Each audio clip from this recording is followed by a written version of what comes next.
Hello दोस्तों, स्वागत है अपनी YouTube channel Atul online tuition में। आज हम इस वीडियो में क्लास 10th के साइंस मतलब विज्ञान का जो है बहुविकल्पी क्वेश्चन सॉल्व करेंगे, जो कि अनसॉल्व पेपर है। 2023 में पेपर आया था। अगर आप इसे सॉल्व कर लेते हो तो आप जो 2024 में एग्जाम होगा उसमें बहुविकल्पी में अच्छे मार्क्स, यहाँ तक कि 20 का 20 भी आप बहुत ही आसानी से ला सकते हो। एक साल यूपी बोर्ड में दोस्तों 7 प्रकार के पेपर जो है होते हैं, मतलब 7 सेट होते हैं। अगर आप अनसॉल्व पेपर लिए होंगे तो आप देखे होंगे कि एक साल में जो है यूपी बोर्ड 7 पेपर जो है कंडक्ट कराता है। अगर सातों आप जो है बहुविकल्पी ऑब्जेक्टिव क्वेश्चन सॉल्व कर लेते हो तो आप बहुत ही आसानी से बहुविकल्पी में 20 आसानी से सॉल्व कर सकते हो। और जब आप इसमें 20 में 20 ला सकते हो तो पूरे थियरी मतलब पूरे नंबर में 65 नंबर आपके आसानी से आ जाएंगे 70 में से, क्योंकि इसमें जब 20 में 20 आ जाएंगे तो लॉन्ग क्वेश्चन भी अगर आप अनसॉल्व पेपर से 5-7 सेट जो है तैयार कर लेते हो तो 100% गारंटी सब क्वेश्चन उसी में से मिल जाएगा। इसलिए अगर आप क्लास 10th में हो तो अनसॉल्व पेपर का क्वेश्चन जरूर सॉल्व करें, वो आपके लिए बहुत ही ज़्यादा इम्पोर्टेंट है। ठीक, तो चलिए शुरू करते हैं आज का वीडियो। और आप अगर हमारे साथ बने रहेंगे तो हम जो है साइंस और मैथ का पेपर सॉल्व कराएंगे, जिससे आप अच्छा मार्क्स साइंस और मैथ में ला सकते हो। हमारे अगर चैनल पर नए हो तो चैनल को सब्सक्राइब कर लीजिए। और हमारे इस चैनल पर एग्जाम तक आपको वीडियोज, अनसॉल्व पेपर और इम्पोर्टेंट क्वेश्चन और परीक्षा 2024 से इम्पोर्टेंट नोटिफिकेशन कुछ भी आपको सब जानकारी मिलती रहेगी। तो चलिए शुरू करते हैं। जो है ये हमारा यूपी बोर्ड का होगा बहुविकल्पी प्रश्न, हम इसमें 20 सॉल्व करेंगे विज्ञान के, जो कि क्लास 10th का है। अनसॉल्व पेपर 2023 का है। और देखिए पेपर कोड अगर आप अनसॉल्व पेपर लिए होंगे तो आप मिला लीजिए। इस पेपर का कोड है 824 EJ, या आपके पास प्रश्न पत्र हो, आपके बगल में कोई रहा होगा तो उसका प्रश्न पत्र हो। इस पेपर का हम जो है सॉल्व करा रहे हैं, वो विकल्पी प्रश्न सॉल्व करेंगे। और लेक्चर यह 1 होगा। लेक्चर 2 में हम देखिए दोस्तों भौतिक विज्ञान के सॉल्व करेंगे इस पेपर का। और लेक्चर 3 में रसायन विज्ञान का सॉल्व करेंगे। और लेक्चर 4 में जो है जीव विज्ञान के सॉल्व करेंगे। थोड़ा वीडियो छोटा छोटा लंबा हो जाएगा और आपका तो इससे आपका पूरा सलूशन हो जाएगा। तो चलिए शुरू करते हैं, देखते हैं तो क्वेश्चन नंबर 1 क्या है।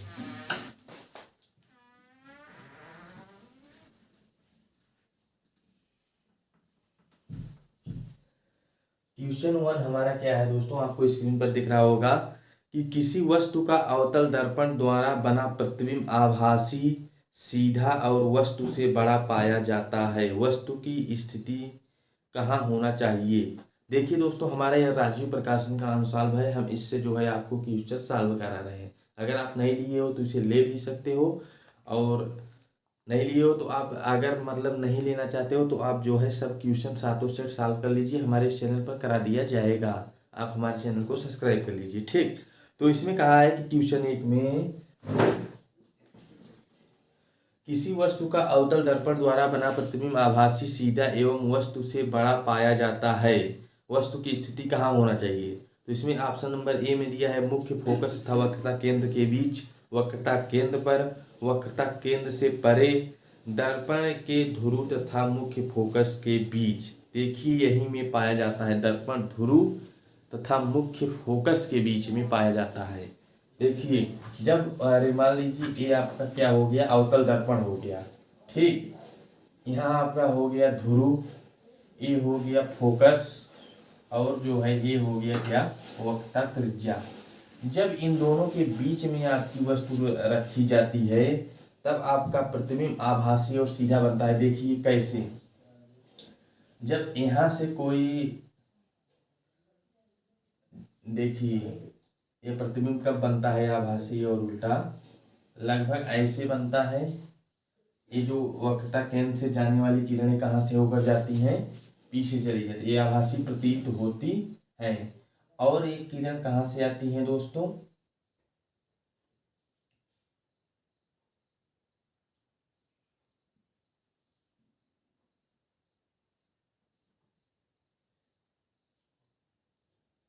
यहाँ से दर्पण से टकरा कर ऐसे चली जाती है पोल से, तो फिर यही जो है यहाँ पर मिलती हैं तो यही आभासी प्रतिबिंब बनता है। यह प्रतिबिंब बिल्कुल सीधा बनता है। ठीक, तो आपको समझ में आ गया होगा। ऑप्शन नंबर डी क्या है, दर्पण के ध्रुव। ये दर्पण का ध्रुव हो गया और ये जो है दर्पण का फोकस हो गया, तो इसके बीच में वस्तु रखी है, तो इसका प्रतिबिंब कैसा बनता है, आभासी और सीधा बनता है। ठीक, अब चलिए क्वेश्चन नंबर नेक्स्ट पर चलते हैं। क्वेश्चन नंबर 2 को हम देखते हैं। आपको समझ में आ गया होगा। इसका आपको डायग्राम भी पूछता है जिसमें 2 नंबर मिल जाते हैं एक डायग्राम के। देखिए ऐसे क्वेश्चन पूछा है इसमें, किसी शब्द कोश में पाए गए छोटे अक्षरों को पढ़ते समय आप निम्न में से कौन सा लेंस पसंद करेंगे। मतलब जब हम किसी छोटे शब्द को पढ़ते हैं तो मान लीजिए हमारे चश्मा में कौन सा लेंस आपके लिए मतलब बेहतर होगा, जिससे आप लगाने से अच्छा दिखेगा। तो उसमें पहला ऑप्शन ये है 50 सेमी फोकस दूरी का उत्तल लेंस, 50 सेमी फोकस दूरी का अवतल लेंस, 5 सेमी फोकस दूरी का अवतल लेंस, 5 सेमी का फोकस दूरी का अवतल लेंस। तो इसके लिए ऑप्शन बी करेक्ट है। क्या करेक्ट है, 50 सेमी फोकस दूरी का एक अवतल लेंस। ठीक, जैसे 50 सेमी का जब फोकस दूरी का अवतल लेंस रहेगा तो आपको जो है छोटे अक्षरों को यह लेंस बेहतर होता है दिखने के लिए। ठीक, तो यह ऑप्शन नंबर 2 का जो है 2 का बी है, 2 का बी जो है करेक्ट आपका होगा। तो आई होप कि ये समझ में आ गया होगा। आप क्वेश्चन पेपर आपको स्क्रीन पर दिख रहा होगा, आप उसे प्रॉपर देखते रहिए, कौन सा करेक्ट है वो भी देखते रहिए। अब देखिए क्वेश्चन नंबर 3। क्वेश्चन नंबर 3 में क्या बोला है, किसी गोली दर्पण तथा किसी पतले गोली लेंस दोनों की फोकस दूरियां प्रत्येक -15 सेमी है, तो दर्पण तथा लेंस संभवतः हैं।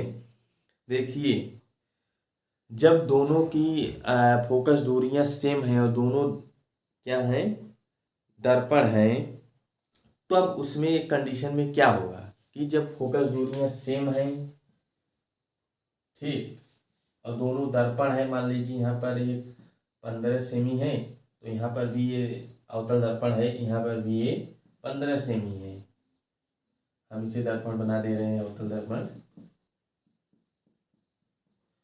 ठीक, तो इस स्थिति में ऑप्शन आपका करेक्ट कौन होगा देख लीजिए। ये ऑप्शन ए दिया है दोनों अवतल, बी दोनों उत्तल, सी अवतल दर्पण तथा उत्तल लेंस उत्तल, और डी आपका दिया है दर्पण उत्तल तथा लेंस अवतल।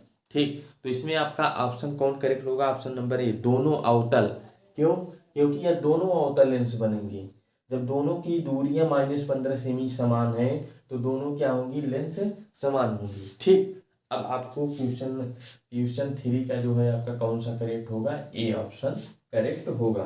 अब क्वेश्चन नंबर हम 3 को देखते हैं।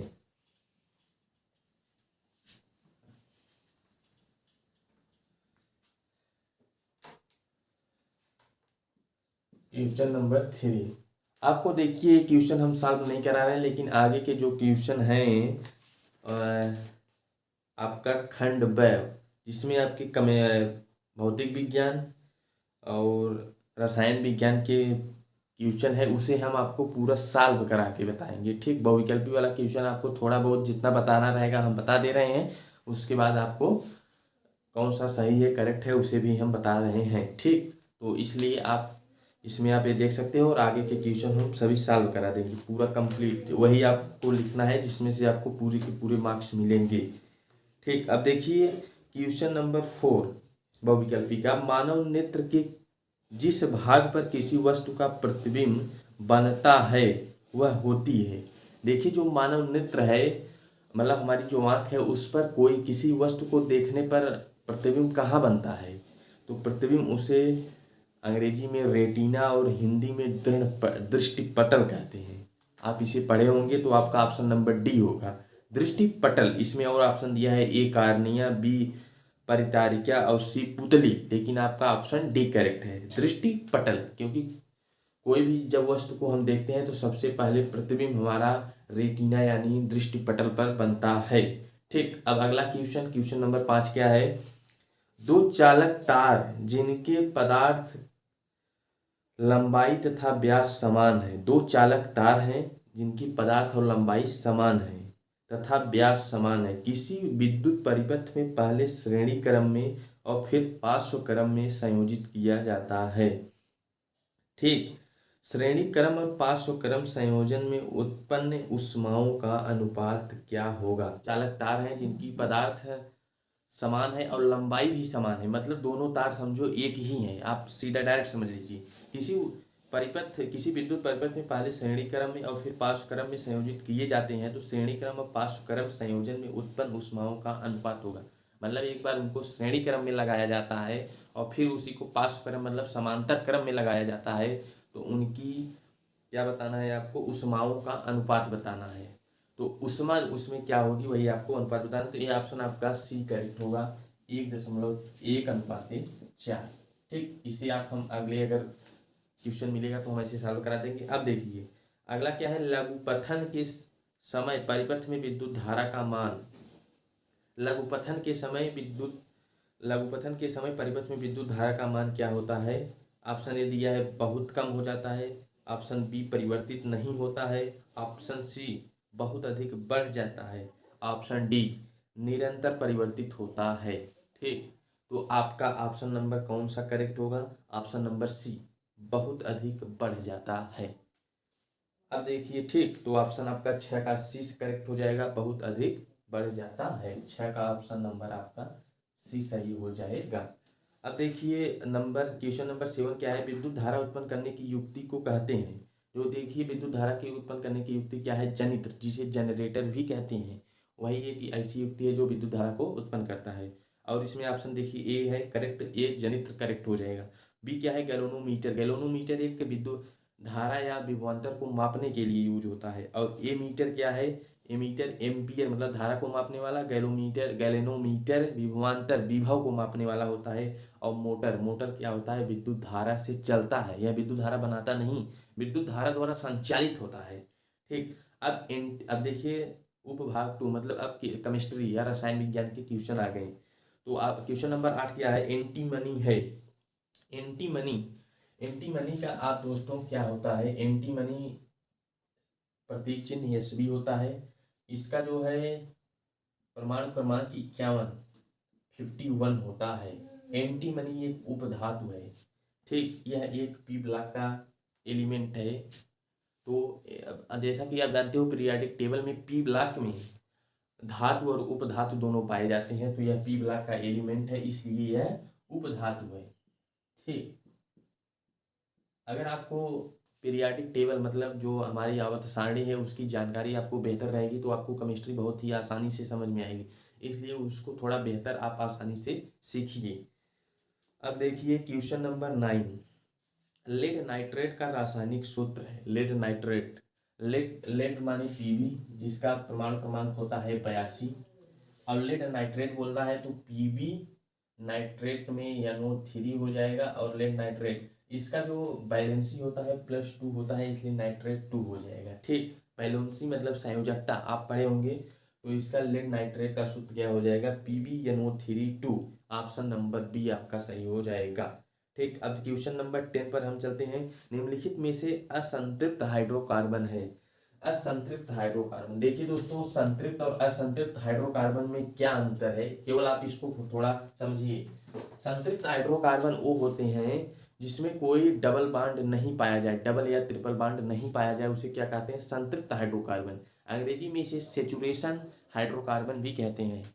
और असंतृप्त हाइड्रोकार्बन में डबल बांड या ट्रिपल बांड पाया जाता है। तो इससे आप डायरेक्ट बेहतर आप आसानी से समझ सकते हो कि कौन सा संतृप्त है कौन सा असंतृप्त। अब देखिए इसमें जो दिया है हम कैसे समझेंगे।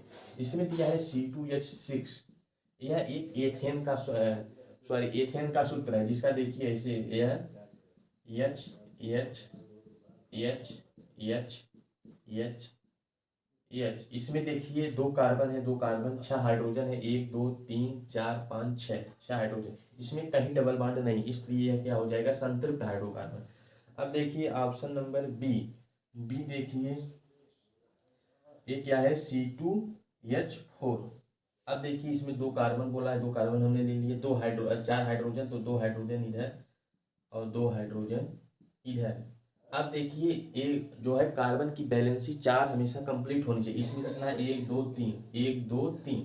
तो अभी एक बांड हमें और ज़रूरत है, लेकिन यहाँ पर हाइड्रोजन नहीं है तो हम क्या करेंगे डबल बांड। अब देखिए 4 इसका कार्बन का संयोजकता पूरा है, 4 इसका भी।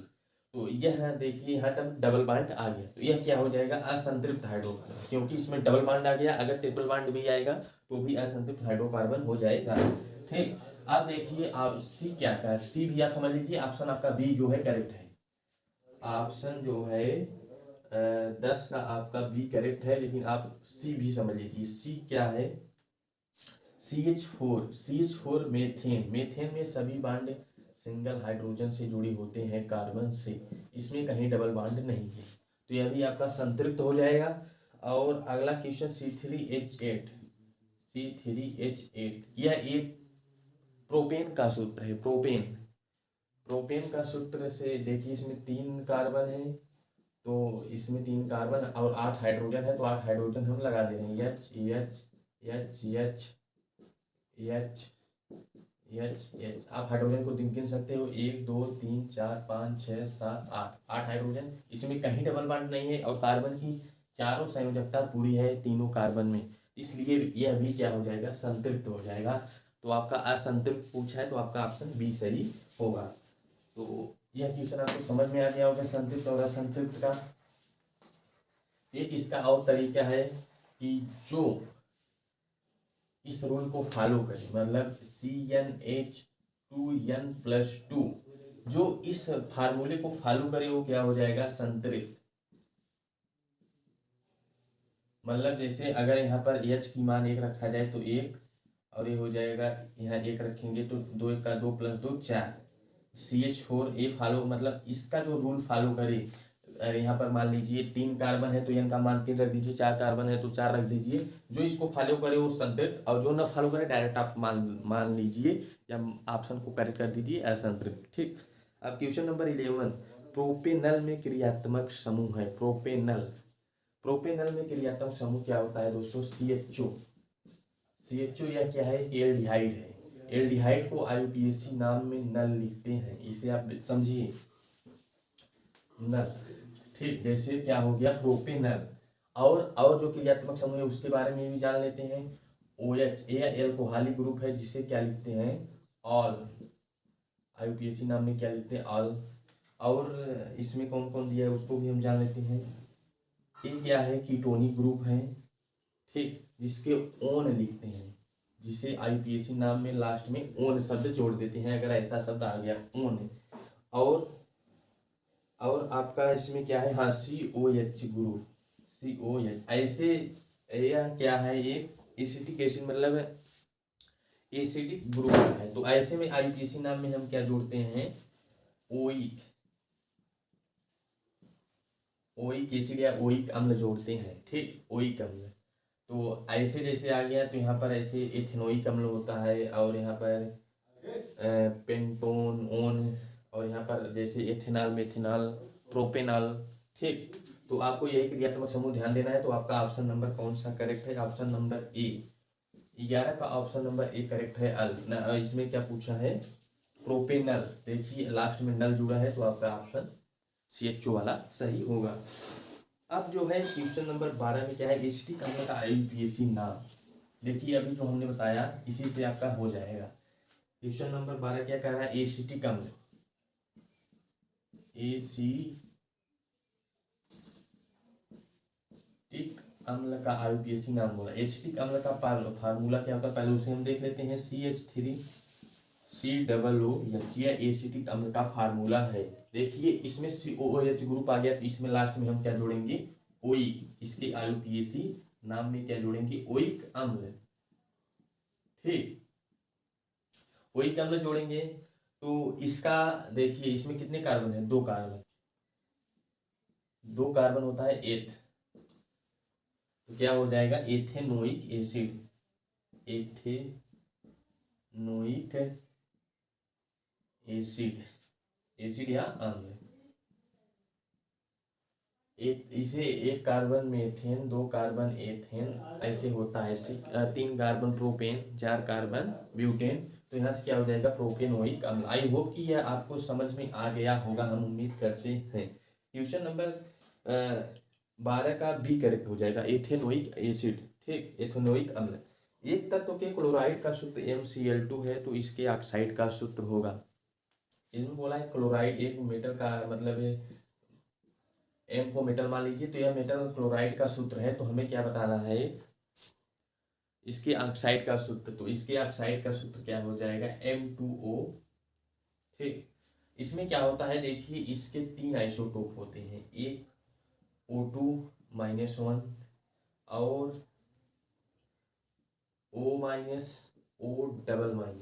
इसी आइसोटोप से मिलकर यह ऑक्साइड बनता है।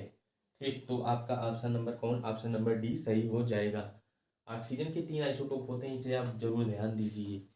यह 3 अवस्था में आप मतलब कंपाउंड जो है बनाता है।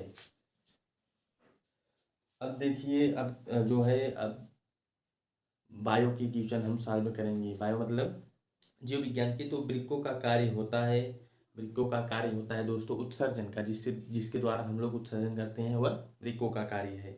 यह क्वेश्चन 14 है। और अगला क्वेश्चन है, पत्तियों पर कलियां विकसित होती हैं। पत्तियों पर कलियां विकसित होती हैं, किसके द्वारा विकसित होती हैं? ऑप्शन ए दिया है, पुदीना में, आलू में, ब्रायोफिलम में, इन सभी पर। आपको इन सभी पर नहीं होगा, आपका होगा ब्रायोफिलम पर जो है होता है क्या, पत्तियों की कलियां का विकसित। अब देखिए अगला क्वेश्चन नंबर 16 क्या है, आनुवांशिक विज्ञान के जनक हैं। आनुवांशिक विज्ञान के जनक क्या हैं? Gregor John Mendel. आपने पढ़ा भी होगा कि वो सभी मतलब को बताया कि क्या मतलब बायो में सब रिसर्च करके उनका सबसे फेमस जो है रिसर्च किए हैं क्या, मटर पर, उद्यान मटर पर जो है सबसे फेमस उसका आनुवांशिक रिसर्च है, तो इसलिए उनका जॉन ग्रेगर में मेंडल जो है आनुवंशिक विज्ञान के जनक माने जाते हैं। दो डीएनए, अब अगला क्वेश्चन नंबर 17 है, दो डीएनए तंतु आपस में जुड़े होते हैं, तो डीएनए कैसे जुड़े होते हैं? हाइड्रोजन बंध द्वारा सभी डीएनए जुड़े होते हैं। तो 17 का आपका ऑप्शन नंबर डी हो जा। और क्वेश्चन नंबर 18 देखिए, मुकुलन द्वारा प्रजनन होता है, किसमें होता है? हाइड्रा में। और अब देखिए क्वेश्चन नंबर 20, मेंडल का प्रायोगिक पौधा था, इसका जो है जॉन ग्रेगर मेंडल जो है किस पर रिसर्च किए थे? उद्यान मटर पर। उन्होंने मटर पर जो है रिसर्च किया था, तो इसलिए ऑप्शन आपका बी सही हो जाएगा, उद्यान मटर पर। निम्न में से कौन सा एक मानव में मादा जनन तंत्र का भाग नहीं है? तो आपका ऑप्शन नंबर सी, शुक्रवाहिका, यह मादा जनन तंत्र में नहीं पाया जाता है। तो आज का ये लेक्चर यहीं समाप्त होता है, क्योंकि 20 बहुविकल्पी क्वेश्चन करा दिए हैं। अगले क्वेश्चन में हम जो है भौतिक विज्ञान की क्वेश्चन सॉल्व कराएंगे लेक्चर में, तो इसलिए अगर आप चैनल पर नए हैं तो सब्सक्राइब कर लीजिए और उसे भी देख लीजिए, ताकि आप अच्छे मार्क्स ला सके क्लास 10th में। तो चलिए मिलते हैं नेक्स्ट वीडियो में, तब तक के लिए